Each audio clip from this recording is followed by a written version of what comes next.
When this took place, I was working as a sailor off the coast of Turkey. My captain's friend had bought a new sailboat a little down from Istanbul, but didn't have the experience to sail it down to the southern coast where he lived, so he called him to help. The ship was a beaut, built to last, with the only flaw being the damn bilge water pumps which never worked, and I had to clean with a sponge through my time in the boat.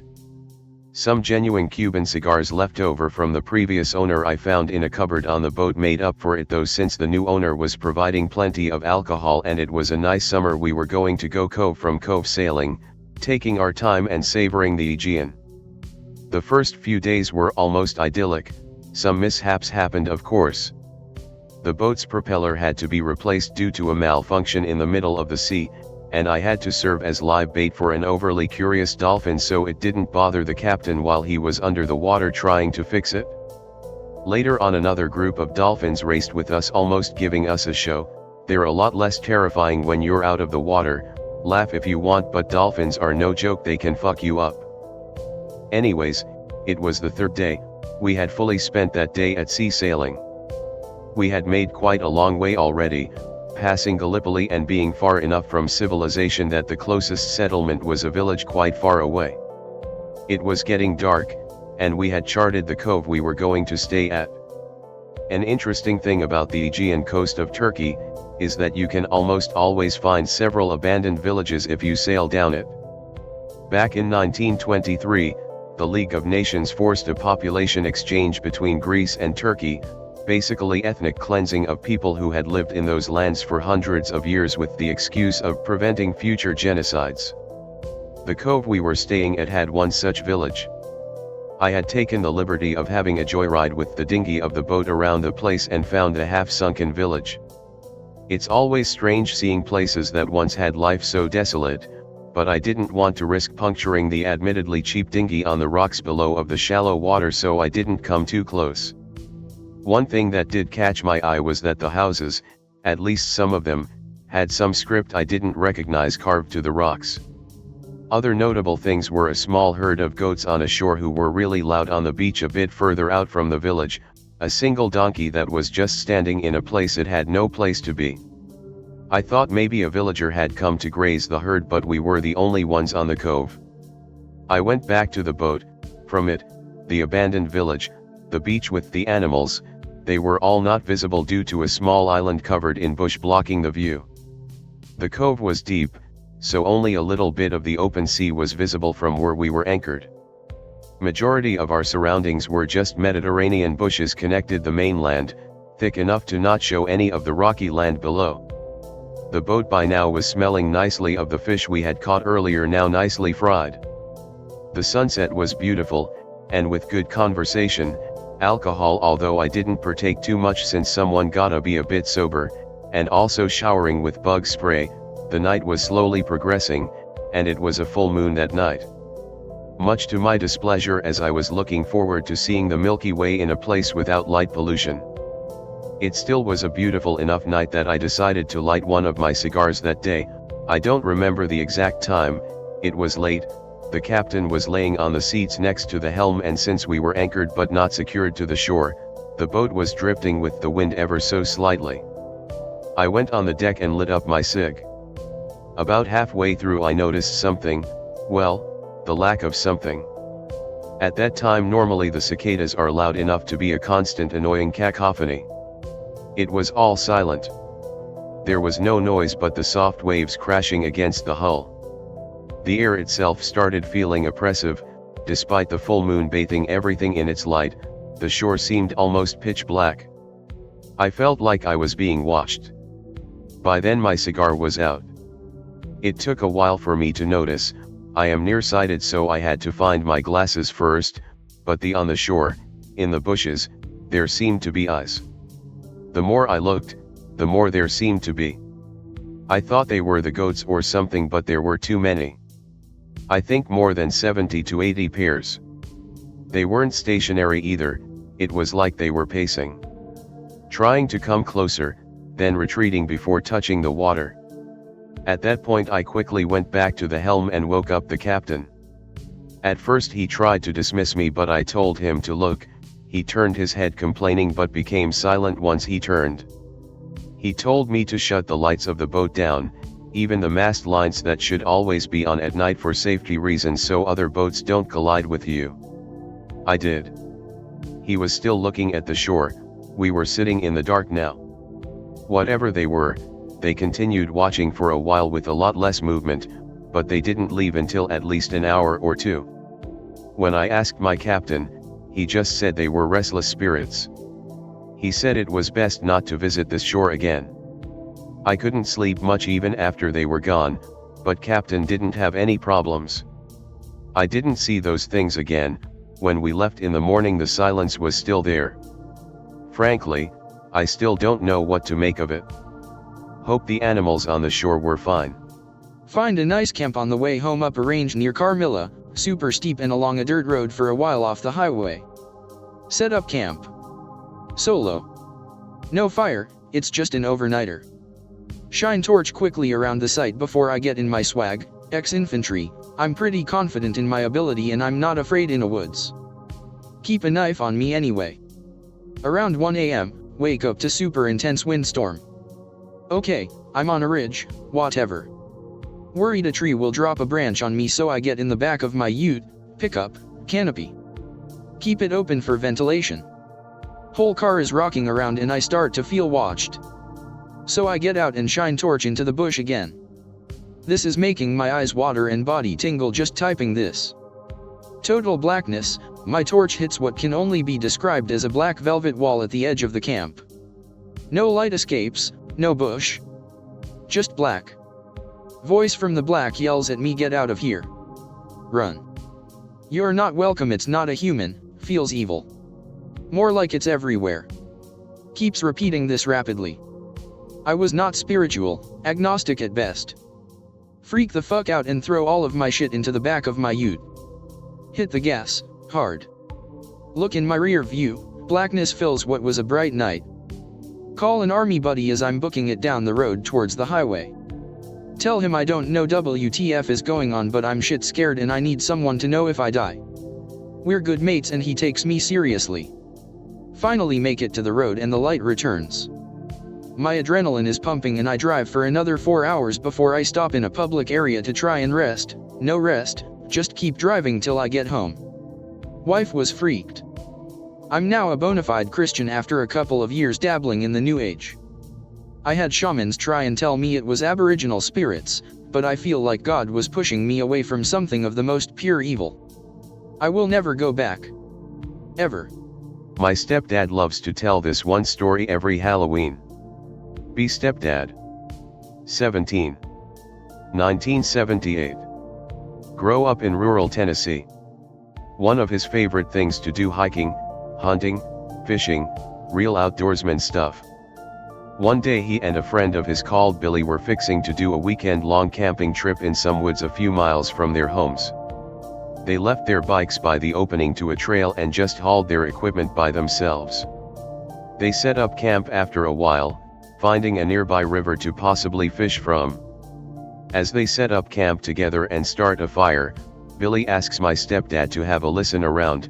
Apparently for the last few hours there hadn't been any kind of noise, not even insects, but my stepdad chalks it up to their presence. Stepdad and Billy spend Friday night alone in the woods eating food cooked over a fire, shooting the shit, usual stuff teenagers in the 70s would do.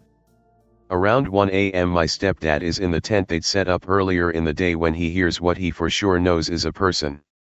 He keeps intently listening to wonder what this person is doing, but he still tries to act like he's asleep in case it's some serial killer or backwoods weirdo.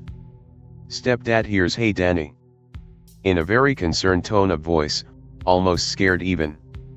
Stepdad has no clue who the fuck Danny even is. Danny. This voice apparently cries out in desperation again.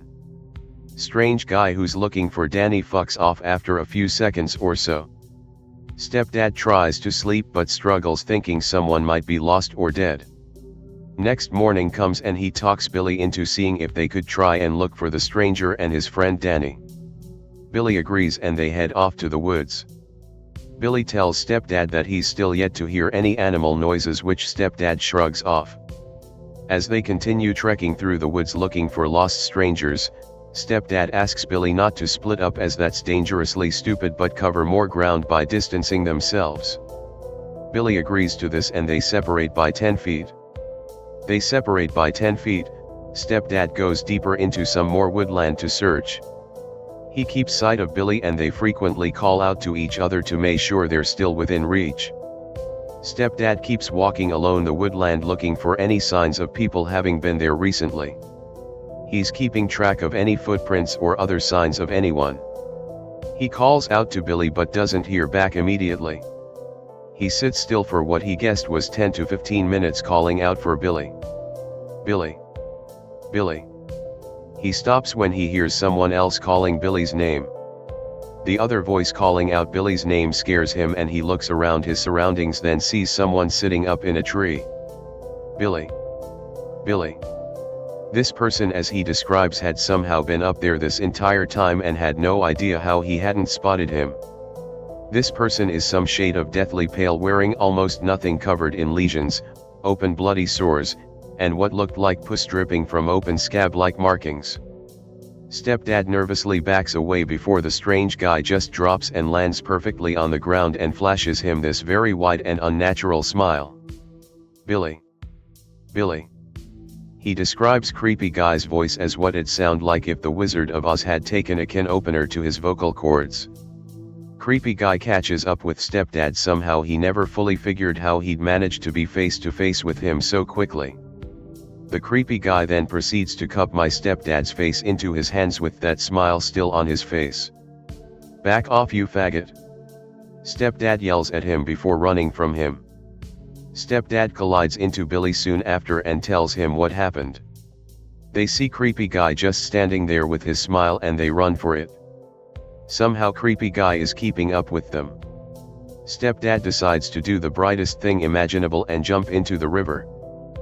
After jumping in, they relax and let the current take them away from Creepy Guy. Creepy Guy is still running parallel to them and cackling. Eventually they lose sight of Creepy Guy. Stepdad and Billy just let the current take them out for a while before swimming back to the riverbank. By then it'd been almost dusk. They reach a small campground area and climb out the river, ask one of the campers for a ride back home. Apparently the distance they'd traveled by river, they were 2 towns over from where they'd started. Stepdad never sees Creepy Guy again but still goes outdoors, keeps a shotgun from then on. This board is the closest thing to /outdoors/so though I might want to post this here. Going boar hunting with friend. He said he wants to bring his animal cause it can hunt effectively. What's its name? Fluffy, he says. That's a strange name for a dog, I think. Comes back with a 140 pounds cougar. I almost shoulder my rifle. We didn't even get to shoot anything. It would just run into the woods and drag back dead boars. It's almost cheating. We live in Ohio, so it's legal to own a cougar BTW. Holy balls. I see some weird shit in Arizona. I've got a place right on the edge of the desert down in the valley, and a really nice concrete cabin right on the edge of the forest in Flagstaff. One thing both have in common are coyotes. There are shitloads of coyotes that live right on the edges of civilization. They thrive there, scavenging and eating people's pets. When I'm in the valley, I like to go on walks during full moons. It's so bright outside that you can see almost perfectly, and the sun isn't beating you down constantly. This was one such night, and I decided to go out. I followed the wash out to the canal, which has 3 trails next to it that extend out into the desert, and I decided to take the one that meanders out away from the canal into the wilderness proper. After a mile or so, the trail does a 90-degree turn when it meets the Indian reservation border. You're not supposed to go in there, but people do all the time. The views were spectacular, nothing like seeing the red rock formations on the horizon with that pale moon glow to them. I wasn't liking the idea of taking my eyes off the scenery in order to navigate through the desert, so I stayed on the trail. I could hear a pack of coyotes pretty close by, doing their crazy howling yipping thing they do when they tear a cat apart or something. I didn't care. Coyotes are pussies, and they never attack humans. I kept walking, scanning the horizon for owls or something else interesting. I look over the shoddy barbed wire fence that's a border to the reservation, and I see a pack of coyotes not 200 feet away. There are lots of fairly deep dips in the trail, so it makes sense that I didn't see them until now. I freeze to watch, and the moonlight illuminates things pretty clearly for me, in a colorless way. I notice one of the coyotes seems way bigger than the other ones. More than that, it looks really fucked up and isn't moving properly. At first I think it's a dead dog or something and they're eating it, which made sense, the way they were all milling around in a circle around it. I stared with morbid curiosity as the coyotes seemed to take turns looking back at me. Then the thing stands up, which scared the shit out me, thinking it was dead. And even more because it stood onto its hind legs, and was at least 5 feet tall. As it raised its arms into the air, I realized that this was a person, or at least looked like one. He was wearing coyote pelts all over his body, and was carrying some darkly colored dead animal in one of his hands that coyotes kept leaping and trying to get at as he raised it into the air. I had no fucking idea what to do at that point. I knew coyotes weren't really dangerous, but this guy was obviously completely insane. He was inside the reservation, so I guessed he had to be a native doing some crazy goddamn Indian thing. I'd only been standing there a few seconds at this point, when he realized his coyotes were looking at something, and turned towards me. The moonlight wasn't enough to make out his face, and it was shadowed by pelts anyway. He just stared at me for a second or two as the coyotes walked in circles around him, looking at him, then looking at me, then at him again. He turned away from me and bolted into the desert, sprinting and jumping and doing a nearly perfect coyote yipping noise, which started the rest of them doing it. Not my story, something a Native American guy posted a while ago, but it's some of the creepiest shit I've ever heard. My dad picks me up from school in his pickup truck after he got off work one winter's night. We were driving on a long stretch of road that goes through the woods. It's pitch black outside. The truck radio didn't work, so I was just sitting staring straight out at the road getting hypnotized by the passing trees. Suddenly started to get an intense sensation that something is watching me through the window to my right. I started to turn my head to see what it is when my dad yells, "Don't look." Immediately start to hear tapping on the window right next to my face. Heart stops. Only time I ever saw fear on my dad's face. He started to pray loudly in Navajo. Stare straight ahead, heart pounding, not daring to look out the window. Suddenly the truck dips as a weight falls into the bed. Whatever the fuck this thing is in the back right behind my head. Start to hear tapping on the window behind me. My father makes me look at him as he continues to pray. Close my eyes tight and wish for it to be over. After a few endless minutes the truck dips again and the tapping stops.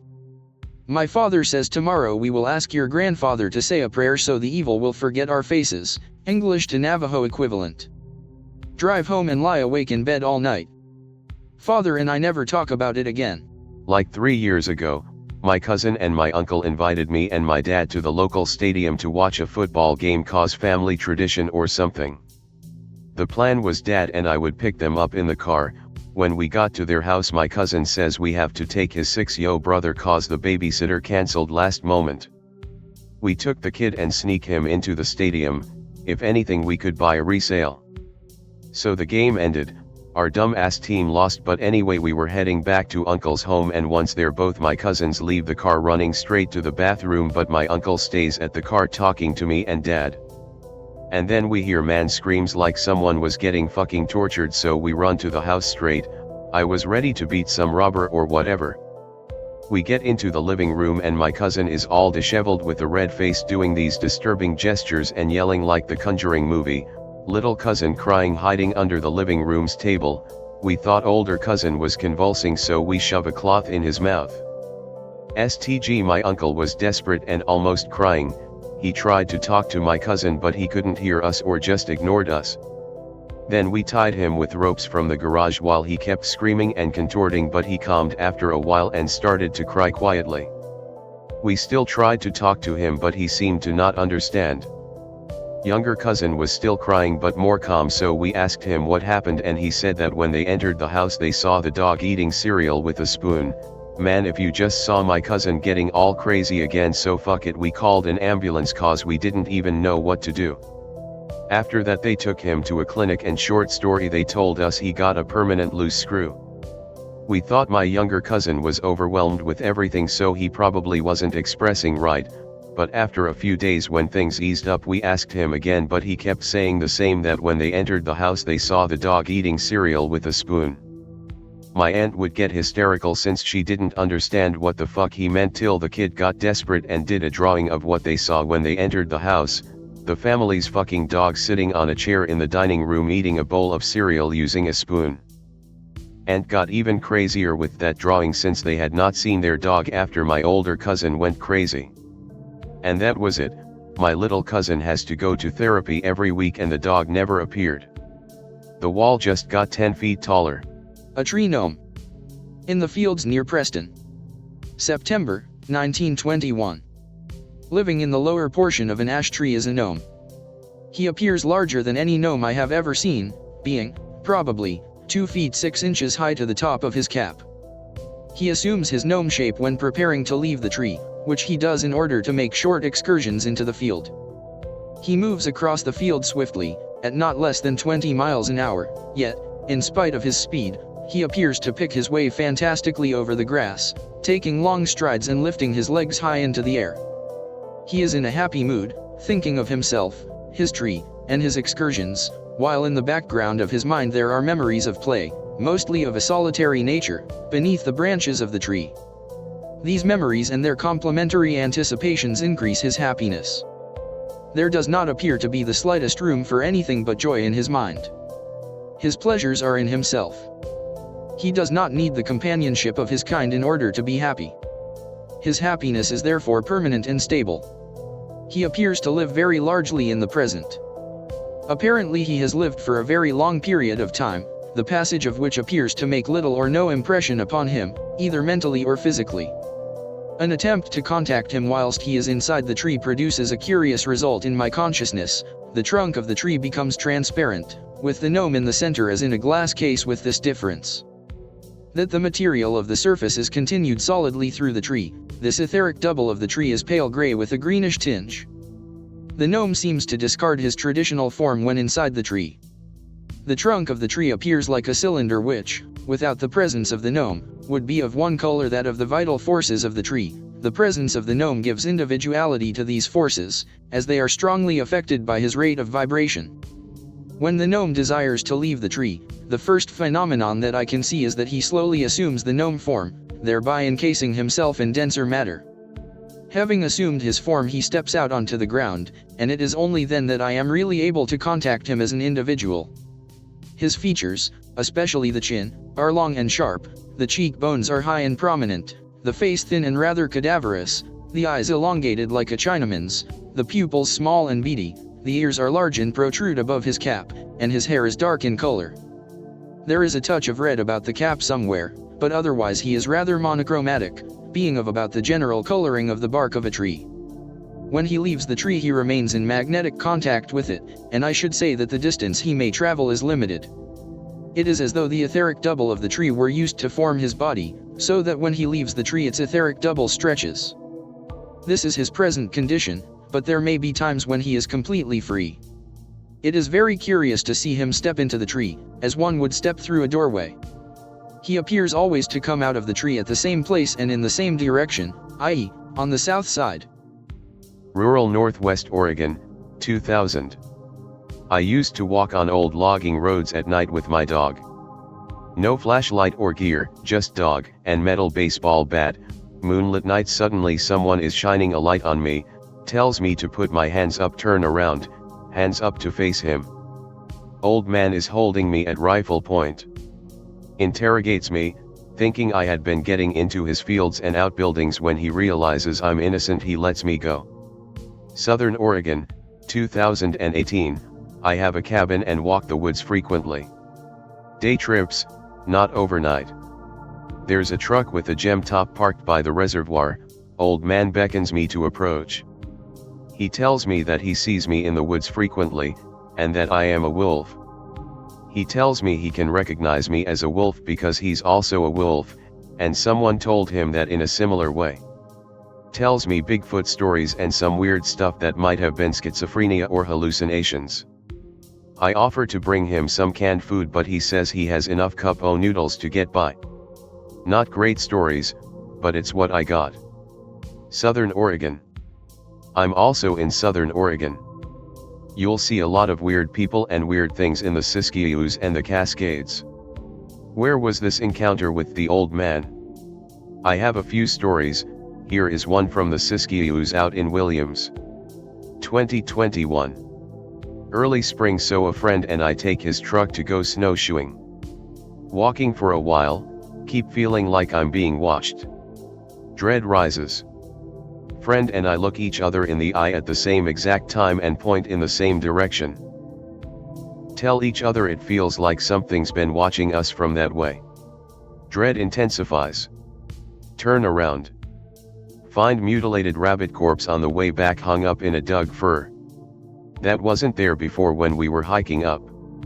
Blood all over the snow, it looks like the rabbit had to have been squeezed dry. We walk faster. Arrive to the truck. It's stuck. Like snow was piled around the wheels. The dirt road the truck is on was also too skinny to turn around. Sheer cliff to my right, it feels like I'm being watched from the tree lean at the top of it. I have to dig the truck out while friend backs out down the road. Sweating my ass off despite the cold. Still not sure what was going on there. It was next to Hyatt Lake Reservoir. One of the Sasquatch stories he told me was a little similar to your own. He was outing in his truck and heard unfamiliar animal sounds coming from the direction he had come in from. When he drove back that way, there was a steaming deer carcass in the path. One of the scary instances that happened to me. Apologies for being pre-funds, so no funds in this one. Be 20-something, metalhead with metalhead friends. Norcal East Bay area before everything went to complete shit in that state. We all liked to party, and being in the Tri-Valley area there was fuck all to do. We made things interesting now and then, and would find weird spots to get fucked up. One night, bored of getting fucked up at bro's house, decide to go somewhere and get shit-faced. One metalhead bro says he knows of an abandoned mine out on Tesla Road. We all agree, gather up brothers and broettes, about 8 of us, grab beers, weed, flashlights and head out. Drive up in the hills. Area around the Altamont Pass is always windy. Always. That's why there's so many windmills. Fucking wind howling that night, brush and scraggly trees being bent this way and that. Blasting Slayer / Megadeth / Metallica as we drive. Takes a good half hour to get to destination. Pick related. Park cars here, pile out. Metal Bro says no flashlights as it's private property and the light would be seen. Hop the gate, and start walking between the hills. Shit is creepy out here. Wind howling between the brown grassy mounds. Clouds making flickering shadows, light alternating between bright to dark as they rip across the sky. Exit between 2 hills, and a rolling valley opens up. Way off in the distance is the only man-made light from a distant building. Walk along a dirt path that rounds to the right. About half a mile of walking. WTF metal bro, you didn't say we'd have to walk this fucking far. Lazy_asses.jpg. Distinct feeling of isolation and can literally feel the distance between where we're at and where the cars are parked. Fuck, hope nothing happens. As we round a bend, a pit opens up down the path with old mine trailings piled up. Face of a large hill is scarred from early 1900s mining operations. Old abandoned equipment stands alone in the pit where the trailing are. Metal Bro says nope, entrance we need is up the face a bit. Walk up a narrow path above the pit. When we get up to the top of the trail, Metal Bro points. That's our entrance. WTF.png. Tiny opening we have to crawl through to get inside the mine. Everyone including bitches crawling in. I follow. Flashlights on, big cave with tons of graffiti inside, empty beers everywhere. Towards the back, 2 paths lead out of the main chamber. One to the left and one to the right. Right side is a vertical descent straight down, old wooden ladder with broken rungs. Left side is another large opening, with a narrow trail around the circumference. Middle is filled with debris that slopes down into a pit on one side, like an antlion pit. Proceed to get shit-faced. Beers drank, weed smoked. Maybe 45 minutes pass. Having good time, hear noise. Not from entrance. From deeper inside the cave. Fuck, what was that? Everyone looking at each other nervously. Silence descends. Mood goes from party central to stone cold sober. Hear another noise. 2 brave, or stupid, brothers decide they're going to go look. Okay, have fun with that. Can't go down ladder, no fucking way to, would be suicide for sure. They go the left path. Watch as the 2 idiots walk the narrow path around the antlion pit. Their flashlights disappear. As they reach the far side and continue on into another part of the mine. Rest of us silent, looking at each other. Moaning noise, not even remotely human. It came from the vertical shaft, almost positive. Cave with previously still air suddenly has movement, can feel a very slight, very cold breeze. Can hear brothers coming back, fast. More noises heard, not just the noise of bros' shoes as they're coming back, but other noises.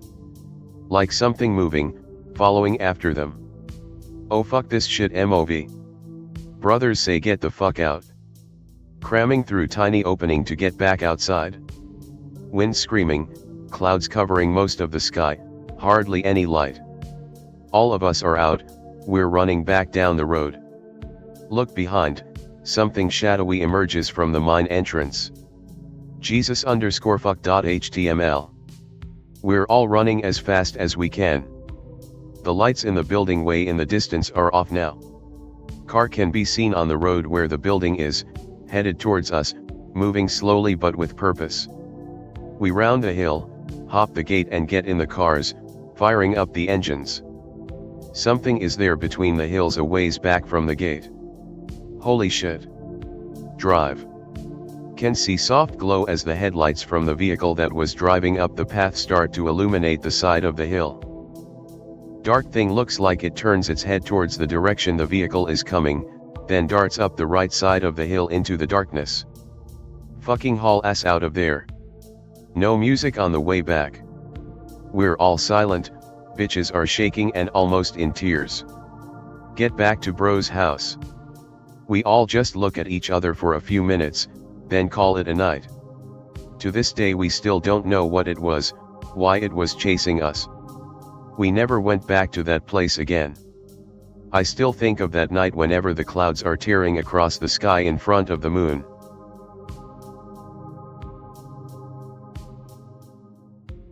I apologize in advance. I know this is a long setup. It isn't a scary story, but a paranormal one. It is a true story which contains a lot of people and anecdotes from our collective experiences. I've tried to make it as coherent as I can. It might jump around a little, as it's written in the order we remember it. Also, this wasn't a dust storm. The image attached is the location this story takes place. In Fort Wayne and at the DuPont Triangle's mobile home park. This trailer park has had quite a few horrible things happen. For example, a producer of a specific kind of illicit pornography butchered and killed girls as young as 6 out of his mobile home, just 2 lots away. It's a shitty place, don't live there. The people involved are SM, myself. DNA close male friend. LV, his girlfriend at the time. KB, another close male friend. KK, his girlfriend. Other characters which are 2 capital letters. AJDN's roommate. In the summer of 2014, a Saturday, I hung out at N's house after my last semester of college. I was picked up the night before by DN's roommate AJ.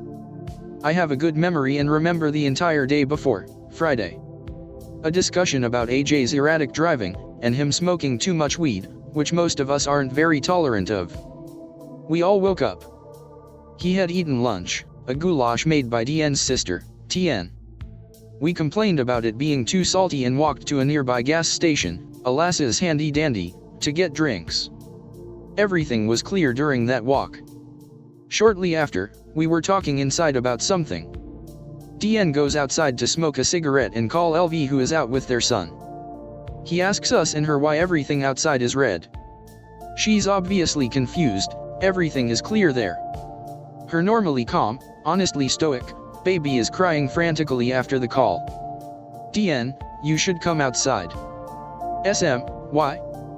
DN, everything's red. SM, what do you mean red? Oh, holy shit. Everything wasn't red, it was like bright orange, and it was raining lightly. There were no clouds in the sky. Only an orange foggy haze that was difficult to see through. I was wearing a light gray hoodie at the time.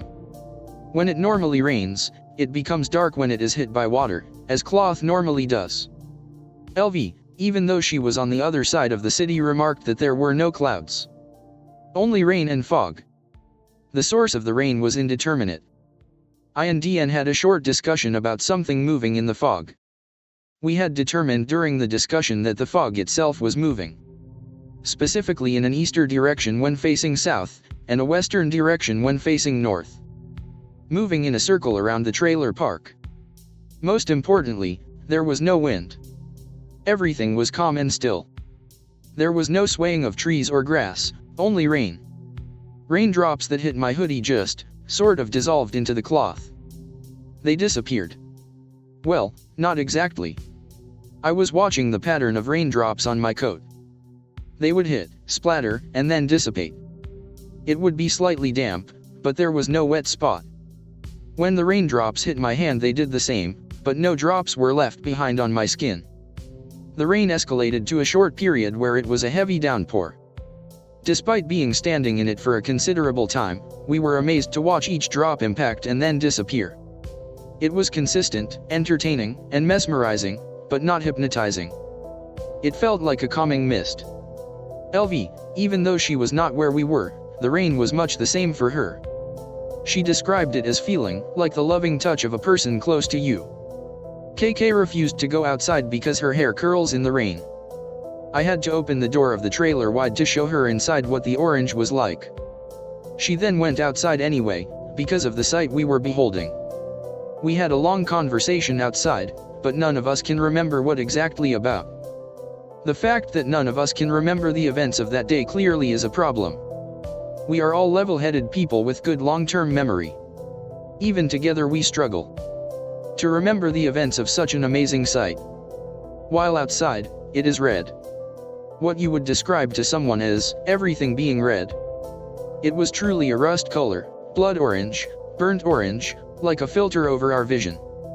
Every object, every building, every person, had a sort of deep orangish hue. Vibrant. Both DN and KB have the same kind of color vision disability, the red-green one. They remember this day the same way I do. We closely looked at the grass, orange. We looked into the air, orange. The trees, orange. Trailers, reflecting orange. However, it was detailed. We could see everything, as long as it was close enough. The fog was less of a fog, and more of a sheet outside of the park. The farther you look, the harder it became to see. A distant fog. We could see each other just fine, we were not orange. Only people we saw in the distance were. Some things, some plants, the ground except for the grass, and most monochrome objects were not orange up close. Others were tinted orange even up close to them. KK had complained to AJ that she felt sick, and could barely breathe outside. She also didn't handle the salty lunch well. We could see the headlights of cars. We kept arguing about the true colors of the cars. They were hard to see. Almost like a sodium light. I watched a YouTube video from Technology Connections about them. We could see people and cars on the road within the trailer park, although barely. nothing outside of it because it was too thick. We see people on one side of the street around the two sides of the trailer park, but not the other side of the road. We walked up to the road but didn't cross it. On the other side of the road is tall grass. I put my hands into the fog and it moved around like smoke. I and DN remarked on how the fig was thick. DN checked the time on his phone, noon 12 p.m. That didn't seem right, as we started our walk back from the convenience store at 11:30 a.m., and got back to the trailer at 11:50 a.m. DN looks at the time constantly out of habit. I asked him if he was sure it was noon. We'd been talking for what felt like several hours. We knocked on neighbors' doors to get their opinion on what it was like outside because it was the same for all of us. Later they would not be able to recall this day at all when talking to them about it. Remember the day when everything was red? What do you mean, what day was that? We came and knocked on your door. I have no idea what you are talking about. Prior to going outside when asked the first time, I was trying to get access to the internet in the trailer with no luck. LV couldn't get Netflix to work where she was. I had difficulty connecting to the router at their trailer. I had the password to the router, a direct Ethernet connection, and NetTools. I'm the kind of guy who fixes internet issues. I've never had problems like that before. I got frustrated and stepped outside, after which, I became almost immediately joyous. We had a group conversation about zombies and Silent Hill. It dragged onto a conversation about D20 Modern, and a zombie-themed D20 campaign. We carried on with the conversation back inside of the trailer for drinks or something. We walked back outside and it was late evening, 10:30 p.m. DN's mom got a call from LV, that instructed him to call her. DN had 5 new text messages from LV because what had felt like only minutes of conversation walking into and out of the house had been 10 hours. LV was pissed because DN didn't answer while all this weird stuff was going on. She tried to get a hold of him for most of the day.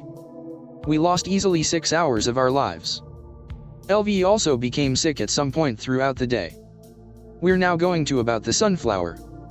As part of my weekly ritual, I bought a large bag of roasted sunflower seeds from the gas station. I would spit the seeds outside from on top of the raised porch onto a patch of dead grass next to its stairs. While outside the house on this day we noticed a sunflower growing. As a science-minded person, I was studying to be a high school science teacher in college. I explained why the sunflower shouldn't be growing there. Definitely, not from roasted seeds.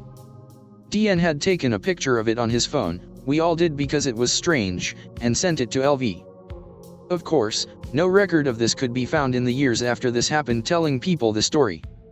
We took pictures all day, nothing remains for us to prove it, fuck us right? LV posted the image of the sunflower to Facebook that night. After which she shortly lost access to her account and most of her images were deleted. The sunflower was bright red and stunted, with 2 conjoined heads, and its crown of yellow leaves was replaced by a hideous bifurcated ring of blood-red petals every 4th or so missing. The stem itself was a purplish red. Dark and light brown in some places.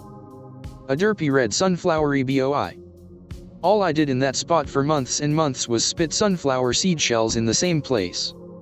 Of course, sometimes if you can't get the shell open you spit the whole seed out. At least one of them must have grown. To LV, the picture just contained a weird red sunflower. The picture we took was of a red sunflower in an orange environment. The picture she received did not reflect our surroundings. After this conversation about the sunflower, and the short tabletop gaming conversation, I remember nothing after that point. None of us remember the act of physically walking back into the trailer. The time was then 10:30 p.m. Nobody was outside of the house at the time, everyone had gone back inside. It just went from day to night. When in the trailer, KK slept on TN's bed because she wasn't feeling well. She hadn't been feeling well all day. Before actually sleeping she came out of TN's room concerned about how the dolls in her room, TN is QT goth not gonna lie, were also orange. In a room that is blacked out by thick black wool mat blankets. Everyone was in a relatively good mood that day, manically happy almost. Even KK, who was feeling sick, until she came outside during the rain. While in the rain she was fine, even though prior to that a few minutes ago, she'd complained about it being difficult to breathe. The temperature outside that day was rather cool. We went outside that night, and as we had no real obligations at that point in our lives, we always stayed up too late. There were no clouds in the sky, and the moon was clear and full. LV, who had returned to meet up with DN with their son, had asked me if the sunflower was dyed. I went to show her the sunflower next to the porch, which had started wilting. A short time after, its spot became populated by some bush. Other notes. At some point I brought out my laptop to try to connect to the neighbor's Wi-Fi to see if it was happening anywhere else. That didn't work either. Be me. B14. Be living in rural Appalachia in super low income area. Have medium-sized farm and have to go to Florida most summers to help on family farm down there as well. This summer was the same as usual, shitty farm work in the Florida sun. One day older sis says, "Hey shithead, let's go fishing in the old mines." Think nothing of this because usual horse trails and such. Agree. While hiking out into the swamp, keep getting glimpses at this field that just seems wrong. Set up at some old mine holes filled with water and start fishing. Need to piss. Go piss. See field again in the distance. Say fuck it. Mistake.jpg. Walk towards field and pass through a bush into this place which absolutely did not belong. From wet marshy ground to solid dirt and alfalfa grass. Hot summer sun seems distant to this cool and comfortable breeze. Wander around thinking this has never been here, or I would have seen it while riding. See the spot that would become the home of my recurring nightmares. Small wood log fence surrounding a worn down shed. No door, but you couldn't see inside. The dirt on the other side of the fence was beat down and dry. Like it was trampled by rowdy horses all day and night for years. Be a retard and think I need to explore the shed. Approach and start to climb the fence. Literally shit myself when I feel an hand that was wrong on my shoulder and a very not human voice say, "Do not enter there. That is not a place for you." Freaking the fuck out because what the fuck is touching me and how the fuck did it sneak up to me in the open field? Immediately stop and get off the fence. Turn towards it and start to freak out. Look at what appears to be a nearly 10 feet human with all the wrong features. Triangular crown-like head with two wide oval-shaped eyes that looked like a picture of the stars with tiny greenish retina. Has small ill-proportioned slits in what appears to be a nasal bridge and a wide mouth with almost flap lips interlocked over it. Thing opens its mouth a little and says, "Go now and return to where you are supposed to be." Its long lanky arm pulls away from my shoulder and points back along the path of grass I stepped on to get here. Its hand is wrong, like it has 4 digits, 2 pointed of the forward section like our pointer and index, but with 2 long thumbs posted opposite each other. Immediately start running to the woods at the edge. Look back as I'm halfway there and it's gone. The fields wavering like a mirage. As soon as my foot lands in the muck of the swamp, get blasted by the musty heat of the swampland again. Turn around and it's gone. There's no field and I seemingly just came out of the marshy edge of a pool of swamp water. Hear sister calling for me and she sounds really upset. Holler back that I'm right here just taking a leak. Make my way back and she says it's been at least an hour since I left. Where the hell have I been? Tell her about the field and the thing saw. She said in the most serious tone I've ever heard from her, "Never speak about the elf again, it's going to follow you now." Sister was a douche, so I thought she was fucking with me. Go home and ask my mom about the field and such when we go in through my grandparents' mud room. The reply I got from her and my gram set this into an actual nightmare ever since. You never ever should cross the line to their homes ever again. They aren't nice enough to let you go twice. Now you'll see them and they will see you. Actually cry because I'm fucking shocked and my mom tells me to go play the GameCube in the living room. Dad picks me up and we drive home. Feel free to post your own, but I got one for you guys. I wanted to hear your thoughts on it. Be me. 14 at the time. Pretty fit at the time because I did cross country in high school, but nothing special on a scout hike. Going down to bottom of Grand Canyon and spending a few days on the Havasu Res. Group kind of naturally splits into the slow guys and the fast guys. Normally I'd be with the fast guys, but my friend is a fat fuck, so I linger back with him in the slow group. I'm kind of a rock nerd, so I like looking at the geology formations. Other bonus of the slow group is that I can wait behind for a bit to look at things and then catch up pretty fast. Most of the stone is in horizontal layers, but I see a stripe that twists from horizontal to vertical like ALN-X graph. Little bit of cliff climbing in the narrows, but no biggie. Tell fat friend I'll catch up, I wanna go look at some weird rocks. He accepts my autism. As I get close to the stripe I can see that it's andesite, which is weird because igneous rocks don't make sense in the GC. Super curious now. Spend about 30 minutes or so pathfinding my way up to a flat spot so I can look at the stripe. As I'm working my way up a little cliff face, like 15 feet, 20 tops, I see a little flower growing in a crevice. Super weird little flower, it has green petals. I haven't seen anything like it since. Autism compels me to poke it. Petals are under tension or something, when I touch it it's like hitting a mousetrap, whole thing kind of explodes and there's a lot of pollen. Immediately hit with just mind-numbing fear. Shit myself. Piss myself. Don't even care, have no idea why I'm so terrified, but it's just this immediate reaction. Climb down low enough I can jump down without getting hurt and start running to catch up with others. Sprint back to group. There's some sort of feedback loop where the fear only goes down if I can sprint as fast as I can, slowing down makes it come back. I feel like I can't stop running. I know it's tearing my body up, it hurts so bad to keep going and I get this foamy spit all around my mouth, but it is so terrifying to slow down that I keep going. Slow group sees me coming up to them like a bat out of hell, they're trying to ask me what's up but I blitz past them way too fast. Make it to the fast group, they're trying to ask me why I'm going like this but I can't slow down, it's too scary. Scoutmaster, thank God, is bigger and stronger than me, grabs me as I run. Apparently I fought like an animal, kept trying to bite him while screaming that I have to get away before it arrives.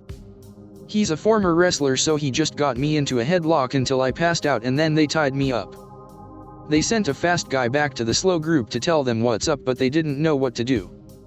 It's too hard to transport me when I'm fighting, and there's no signal that deep in the canyon, if you're fucked you're just super fucked.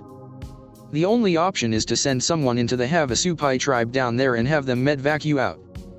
Their decision is to send someone to the tribe to get a horse that can carry me, then use that to get me close enough for the medvac. Scoutmaster has them watch me while he goes down to the tribe. It takes probably an hour or so, but the fear fades and I have no idea what the hell happened. They're not even mad at me, they're just baffled at what scared me out of my mind like that, and all I can talk about is the rock and the flower. When they see that I'm not gonna run off again, they untie me and let me wash off in the river / get a change of clothes. I've definitely got Asperger's, but I've never had a tarred out moment with them. They're mostly used to me just being kind of clinical and robotic, so it's a really weird vibe for them. To be honest, it's weird for me too. I've never lost control like that before or since. Eventually the Scoutmaster got back with a horse, but it was decided I didn't need a medevac out. Used the horse to get down the canyon because I was destroyed from that panic run. I must have ran 6 miles in 30 minutes. I could barely stand.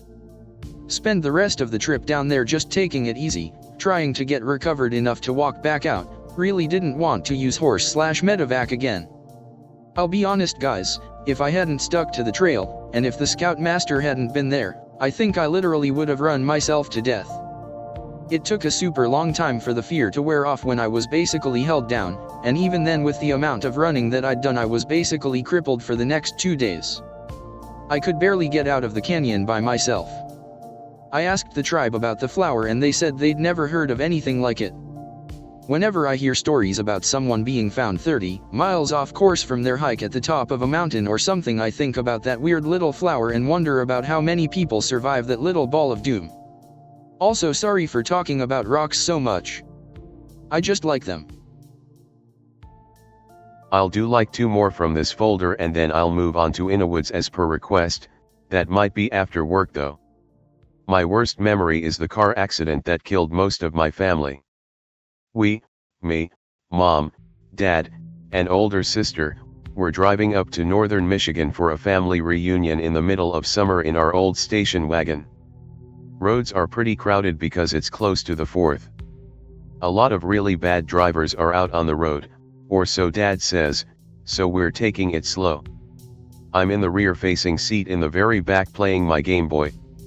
All our luggage is on the roof. Everyone else is talking and doing whatever. I occasionally look up to make sure I don't get carsick. Look up this time. See a bright red sports car doing like 80 coming up behind us. It's coming up fast. As it gets closer, I can see that something is wrong with the driver. He's slumped over the steering wheel. Start to freak out. Tell my dad that the car behind us is going too fast and that the driver is asleep or something. Dad tells me not to worry. He signals to move over a lane. As he starts to pass, the driver of the sports car wakes up. Sees that we're trying to pass him. I don't know if he freaked out because of that, or if maybe he thought we were on the road and he was skidding off the side. He jerks his wheel and starts to try and pass us or get ahead. Dad tries to correct, but all the swerving makes him lose control. Front of the sports car clips our back bumper at high speed. Sports car driver loses control trying to correct. Our car is basically pit maneuvered. Our car is top heavy. We can feel it tilting to the side. Mom is screaming. Sister is screaming. Dad tells us all to hang on. Manages to steer us to the side of the road rather than traffic. I wish he hadn't.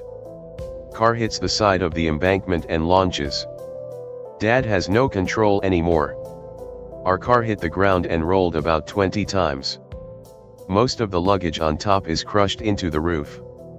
Some flies off and breaks the windows. From this point I don't remember anything until the car came to a stop on its roof almost 300 feet from where the sports car hit us, except my mom shrieking and my dad screaming that he was sorry. I come to. The back of the car is crushed, one of my legs is broken. I manage to crawl out of my seat and I try to get into the front of the car. Sister is dead. Her neck is snapped at a really weird angle and her eyes are open. I'm sure I was in shock because all I could think was at least she won't scream at me when I'm taking too long in the bathroom anymore. Car is totally mangled, I can't see the passenger side where my mom was. It's been totally crushed in the rollover. Call for mom, she doesn't answer. Suddenly there's a hand on my arm. It's coming from under the steering wheel. Dad wasn't wearing a seat belt. He's basically been shoved into the space below the steering wheel. His head is partially crushed. Back is obviously broken. He is in a space no body is designed to fit in. He says something but I can't understand him. Beg him to help me. Beg him to stay alive. I can see his brain coming out of a crack in his skull. He says he loves me. That he's sorry. And then he dies. I don't really want to talk about this anymore. It took them about 3 hours to get me out. I was the only one that survived. The only reason I didn't die was because I was in the rear-facing seat. The sports car hit a truck and was basically run over. The driver died instantly. When they did the autopsy they found a ton of coke in his system. They think he was doing lines as he was driving. I honestly wish he hadn't died. He never got to face justice for killing my family. We were just trying to go on vacation. We didn't deserve this. Switching to woods stuff for a while. 2010. This happened when I was like 4 and it still gives me chills thinking about it. Camping with Dad in the woods near our house. Lived near a huge national park so we have tons of places to go. Decide we're gonna make a trip of it and hike in a ways. From the time we parked until we stopped for lunch, we didn't hear or see a single soul. We were completely isolated. Stopped to have lunch near an old riverbed. I start to get this weird feeling. I look over to see if Dad feels it too. He looks slightly worried. Something just didn't feel right. It felt like we were being watched. Suddenly on the opposite side of the riverbed a woman appears from the bushes. She's wearing jogging clothing and sneakers. She's smiling really big at us. Hi. She calls at us. Dad doesn't answer. I'm looking for my daughter. She doesn't say this in a worried way, though. More like a mildly annoyed way. I've been looking all over for her. Have you seen her?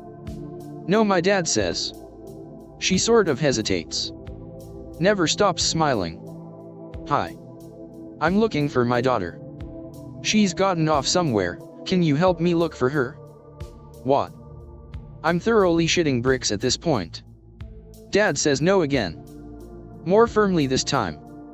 The woman just stands there, smiling at us. Dad says we need to go. We pack up our stuff and the whole time he keeps an eye on her. Sometimes she calls stuff like hi. And have you seen my daughter anywhere? Finally packed up and ready to go. Dad checks my pack. Turns to check on her. She's fucking gone. Never heard her leave. We get the hell out of there and back to the car as fast as possible. The thing about it that was so fucked, aside from the whole thing, was that she was wearing sneakers and jogging shorts. We were deep in back country. There is absolutely no way she got there in those clothes. She was so totally out of place, and it really fucked with me for a while. I asked my dad about it years later and he won't talk about it.